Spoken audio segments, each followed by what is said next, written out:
وآمنوا بما أنزلت مصدقا لما معكم ولا تكونوا أول كافر به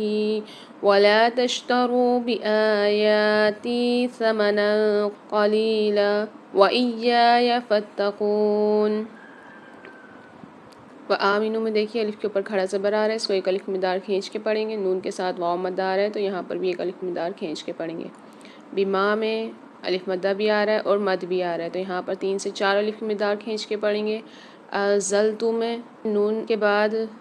فمال غنہ والا قاعدہ ہو رہا ہے، یعنی یہاں پر ہم غنہ کر کے پڑھیں گے۔ فمال غنہ کی 15 حروف میں سے زا آ رہی ہے۔ مصدق لما میں دال کے اوپر مشدد آ رہی ہے تو یہاں پر سختی اور جماؤں کے ساتھ پڑھیں گے، اور قاف کے اوپر 2 زبر آ رہے ہیں، لام کے ساتھ ملا کر پڑھیں گے اس کو قلیما۔ اور یہاں پر کون سا قاعدہ ہو رہا ہے؟ ادغام بلا غنہ کا، 2 زبر کی تنوین کے بعد لام را میں سے لام مشدد آ رہی ہے تو یہاں پر ہم غنہ نہیں کریں گے بلکہ ادغام کر کے پڑھیں گے، قاعدے کا نام ہے ادغام بلا غنہ۔ معکم ولا تکونوا، لام کے ساتھ الف مد آ رہا ہے، کاف کے ساتھ واو مد آ رہی ہے تو یہاں پر بھی ایک الف مدار کھینچیں گے، نون کے ساتھ بھی واو مدہ اور مد آ رہا ہے تو اس کو 3 سے 4 الف مدار کھینچیں گے۔ اول کافر بھی، واو پر مشدد آ رہی ہے تو اس کو سختی اور جماؤں کے ساتھ پڑھیں گے، اور کافر بھی میں را کے نیچے 2 زیر کی تنوین کے بعد جو قاعدہ لگ رہا ہے وہ ہے اقلاب کا، 2 زیر کی تنوین کے بعد با آ رہی ہے جس کے ساتھ چھوٹی سی میم بھی آ رہی ہے تو یہاں پر ہم 2 زیر کی تنوین کو میم کے ساتھ ملا کر پڑھیں گے اور غنہ کر کے پڑھیں گے، قاعدے کا نام ہے اقلاب۔ وَلَا تَشْتَرُوا، لام کے ساتھ الف مد آ رہا ہے، اس کو ایک الف مدار کھینچیں گے، را کے ساتھ بھی واو مد آ رہی ہے، یہاں پر بھی ایک الف مدار کھینچ کے پڑھیں گے۔ بِآیاتی، الف کے ساتھ کھڑا زبر آ رہا ہے، یا کے اوپر بھی کھڑا زبر آ رہا ہے، ان دونوں کو ایک الف مدار کھینچیں گے، تا کے ساتھ بھی یا مد آ رہی تو یہاں پر بھی ایک الف مدار کھینچ کے پڑھیں گے۔ ثَمَنًا قَلِيلًا، یہاں پر 2 زبر کی تنوین کے بعد قاف آ رہا ہے، فمال غنہ کے 15 حروف میں سے یہاں پر دوبارہ سے غنہ کریں گے۔ وَإِيَّايَ فَاتَّقُونَ، واو کے اوپر اور یا کے اوپر دونوں مشدد آ رہی ہے، ان کو سختی اور جماؤں کے ساتھ پڑھیں گے۔ تا کے اوپر بھی مشدد آ رہی ہے، اس کو بھی سختی اور جماؤں کے ساتھ پڑھیں گے اور باریک پڑھیں گے، اور فتقون میں قاف کے ساتھ واو مد آ رہی ہے تو یہاں پر ایک الف مدار قاف کو کھینچ کے پڑھیں گے۔ اب میرے ساتھ پڑھیے وَآمِنُوا بِمَا أَنزَلْتُ مُصَدِّقًا لِمَا مَعَكُمْ وَلَا تَكُونُوا أَوَّلَ كَافِرٍ بِهِ وَلَا تَشْتَرُوا بِآيَاتِي ثَمَنًا قَلِيلًا وَإِيَّايَ فَاتَّقُونَ۔ اب اس کا ترجمہ کریں گے۔ وآمنو، اور ایمان لاؤ، بما، اس پر جو، انزلت، نازل کیا میں نے، مصدقاً، جو تصدیق کرنے والا ہے، لما، اس کے لیے جو، معکم، تمہارے پاس ہے، ولا، اور نہ، تکونو، تم ہو جاؤ، اولا، سب سے پہلا گروہ، کافرین، انکار کرنے والا، بھی، اس کا، ولا، اور نہ، تشترو، تم لو، بآیاتی، میری آیات کے بدلے، ثمناً، قیمت، قلیلاً، تھوڑی، وإیایا، اور صرف مجھ ہی سے، فتقون، بس ڈرو مجھ سے۔ اب اس کی تفسیر کریں گے۔ تو اس آیت میں بنی اسرائیل کو یاد دلایا جا رہا ہے کہ قرآن پاک وہی دعوت لے کر آیا جو تورات اور انجیل کی دعوت تھی، اور جن آسمانی کتابوں پر وہ ایمان رکھتے ہیں، قرآن پاک انہیں جھٹلانے کے بجائے 2 طرح سے ان کی تصدیق کرتا ہے۔ ایک اس لحاظ سے کہ وہ یہ تسلیم کرتا ہے کہ یہ کتابیں اللہ ہی کی نازل کی ہوئی تھیں، یہ اور بات ہے کہ بعد کے لوگوں نے ان میں کافی رد بدل کر ڈالا جس کی حقیقت قرآن پاک نے واضح فرمائی، اور دوسرے قرآن اس حیثیت سے ان کتابوں کی تصدیق کرتا ہے کہ ان کتابوں میں آخری نبی کی تشریف آوری کی جو پیشن گوئیاں کی گئی تھی، قرآن پاک نے انہیں سچا کر دکھایا۔ اس کا تقاضا یہ تھا کہ بنی اسرائیل عرب کے بت پرستوں سے پہلے اس پر ایمان لاتے، لیکن ہو یہ رہا ہے کہ جس تیز رفتاری سے بت پرست اسلام لا رہے ہیں، اس رفتار سے یہودی ایمان نہیں لا رہے، اور اس طرح گویا بنی اسرائیل قرآن کی تکذیب کرنے پیش ہیں۔ اسی لیے کہا گیا کہ تم ہی سب سے پہلے اس کے منکر نہ بن جاؤ۔ بعض یہودیوں کا طریقہ یہ بھی تھا کہ وہ رشوت لے کر تورات کی تشریح عام لوگوں کی خواہشات کے مطابق کر دیا کرتے تھے، اور بعض اوقات اس کے احکام کو چھپا لیتے تھے۔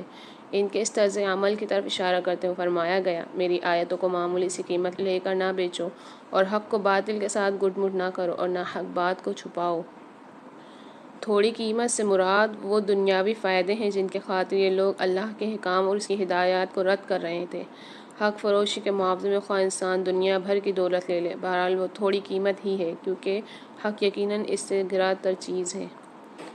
بنی اسرائیل کو دعوت دی جاتی ہے کہ ان معاہدوں کا تقاضا پورا کرتے وہ اللہ کے نازل کردہ کلام پر ایمان لائیں، جو ان کی کتابوں کی تصدیق کرتا ہے جو ان کے پاس ہیں۔ وہ اس کلام کا انکار کرنے اور کفر کرنے میں جلد بازی سے کام نہ لے،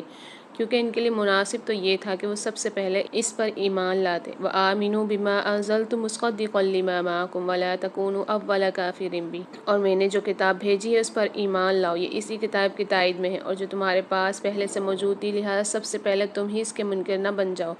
اسلام جسے اب حضرت محمد صلی اللہ علیہ وسلم اپنی آخری صورت میں لے کر آئے ہیں، وہ وہی لازوال دین ہے جو ہمیشہ اللہ کی جانب سے آتا رہا۔ یہ اللہ پاک کا وہ مسلسل پیغام ہے اور آغاز انسانیت سے اللہ پاک کے درمیان ایک معاہدہ ہے۔ اس سے پہلے بھی اس نے پوری انسانیت کو اپنے سائے میں لے لیا اور آئندہ بھی وہ انسانیت کا ہادی اور رہبر ہوگا۔ یہ دین عہد نامہ قدیم اور عہد نامہ جدید کو باہم ملاتا ہے اور مستقبل کی انسانیت کے لیے اللہ پاک کو جو خیر اور بھلائی مطلوب تھی اس کا اضافہ کرتا ہے۔ یہ دین اب پوری انسانیت کو ایک لڑی میں پروتا ہے اور انہیں باہم متعارف بھائی بھائی قرار دیتا ہے۔ وہ انسانیت کو مختلف گروہوں، جماعتوں، نسلوں اور اقوام کی صورت میں تقسیم نہیں کرتا، بلکہ ان سب کو اللہ کے ایک ایسے بندے کی صورت میں منظم کرتا ہے جو اللہ کی رضی کو مضبوطی سے تھامے ہوئے ہیں، جو فجر انسانیت سے آج تک ناقابل تغیر ہے۔ اللہ پاک بنی اسرائیل کو اس بات سے روکتے ہیں کہ وہ اس کتاب کا انکار محض دنیاوی مفادات کی خاطر نہ کریں، جبکہ ان تمام کتابوں کی تصدیق بھی کرتی ہے جو تمہارے پاس ہیں۔ وہ زندگی کی تمام مصلحتوں اور ذاتی اغراض کی خاطر اس سچائی کو رد نہ کریں، بالخصوص مذہبی رہنما جو محض اسلام قبول کرنے سے ہچکچاتے تھے کہ انہیں معاشرے میں سیادت اور قیادت کا جو مقام حاصل تھا وہ چلا نہ جائے، اور جو مالی مفادات وہ حاصل کر رہے تھے وہ بند نہ ہو جائیں۔ اللہ پاک انہیں نصیحت کرتا ہے کہ وہ اللہ کا خوف کریں، ایسے برے اور گھٹیا خیالات دل میں نہ لائیں۔ وَلَا تَشْتَرُوا بِآيَاتِي ثَمَنًا قَلِيلًا وَإِيَّايَ فَاتَّقُونِ، تھوڑی قیمت پر میری آیات کو نہ بیچ ڈالو اور میرے غضب سے بچو۔